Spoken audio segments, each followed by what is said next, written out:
And it's time for our keynote address. I have great pleasure in introducing the President of Timor-Leste, Dr. José Ramos-Horta, whose name is synonymous with courage and leadership. Nobel Laureate for 1996. Sir, the floor is yours.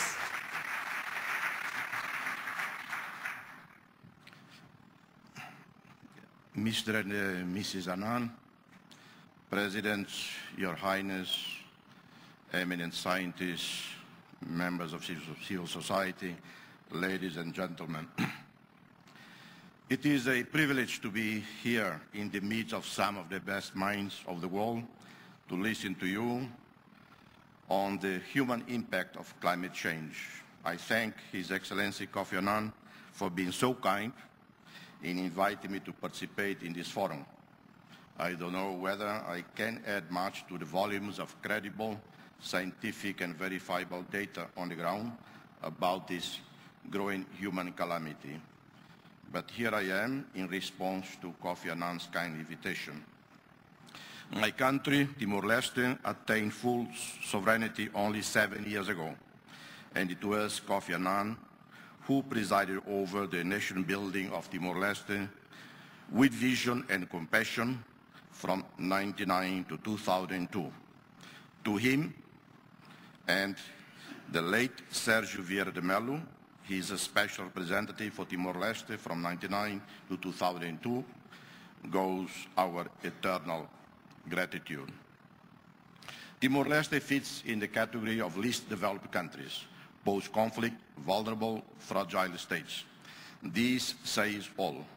The challenges we face since 2002 are no different from those faced by many others who have been on the world stage far longer. Weak state institutions with very limited delivery capacity, an inexperienced public administration, lack of modern infrastructures like first-class roads, bridges, reliable power supply, efficient and affordable telecommunications, hospitals, schools, doctors and teachers. Literacy is still very low, particularly among women and girls. However, we also have made significant progress. We have come a long way in reconciling ourselves, healing the wounds of the past, and reconciling with those who are at the other trench. Our relations with Indonesia, for instance, are exemplary, and I would say no two countries locked in a long, bitter conflict have reconciled so fast and so thoroughly as Timor-Leste and Indonesia. But we also have reconciled with the powers that be that contributed directly to our suffering with the provision of weapons to the much detested regime.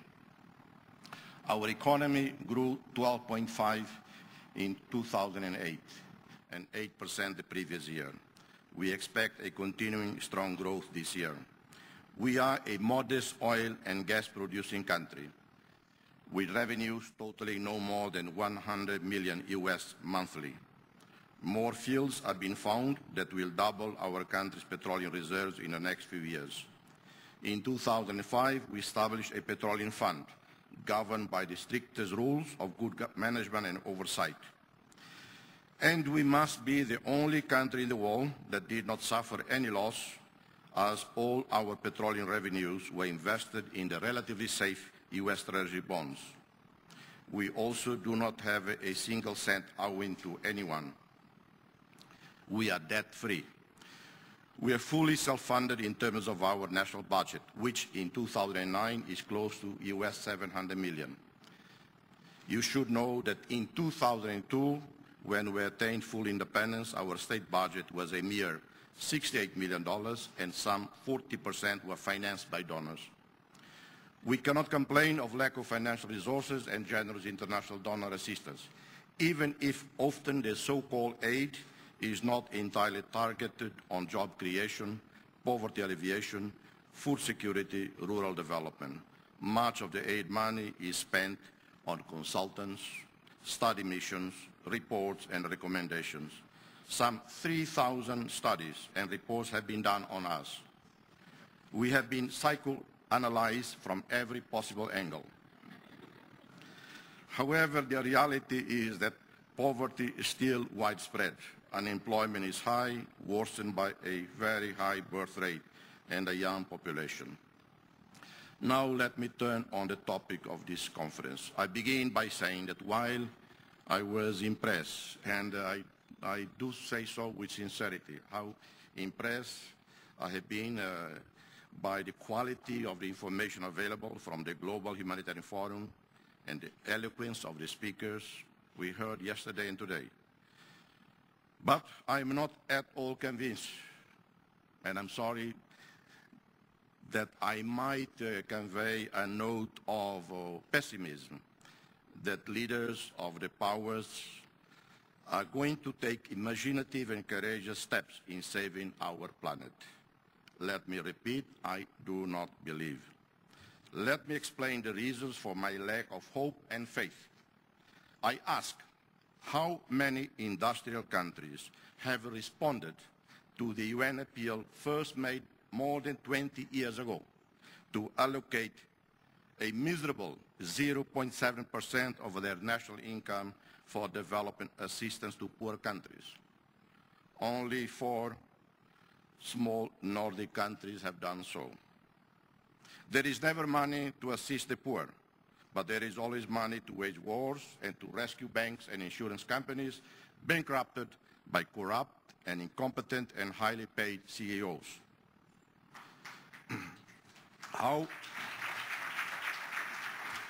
How many countries have agreed to open up their markets tariff-free for goods from developing countries?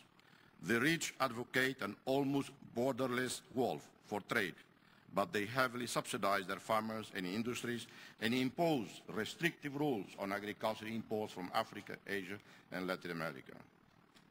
How many weapons-producing countries have acknowledged the immorality and danger of conventional weapon sales to developing countries, in particular to regions in conflict, and have reduced such exports? How many armed nuclear countries have begun to destroy their nuclear arsenal? All of the above affect them and affect us. Weapons sold to one side of a conflict will always end in their own side, sooner or later. We are all worried about nuclear devices, biological and chemical weapons, ending up in the hands of non-state actors. But there is no sign of anyone trying to simply eliminate this possibility by clearing the wall from such weapons. In view of the above, I have no illusions that in Copenhagen we are going to see imaginative and swift action to commit all to save our planet. There might be a consensus document. There might be even a solid one that everyone will applaud and walk away declaring victory. But will there be commitment in action to implement the pledges and binding norms and targets? Will there be enough funding for developing countries to deal with current impact of climate change? Will there be enough money, no restrictions attached, no layers and layers of bureaucracy for poor developing countries to assist us in dealing with the consequence of decades of irresponsible greed of few? We are all too familiar with the infamous pledges made by the rich in pledging conferences, but do not deliver on them. We in the developing world are responsible for less than 1% of global emissions of greenhouse gases, but we are the ones who are paying a high price for the greed and irresponsibility of the rich few, and we will pay even more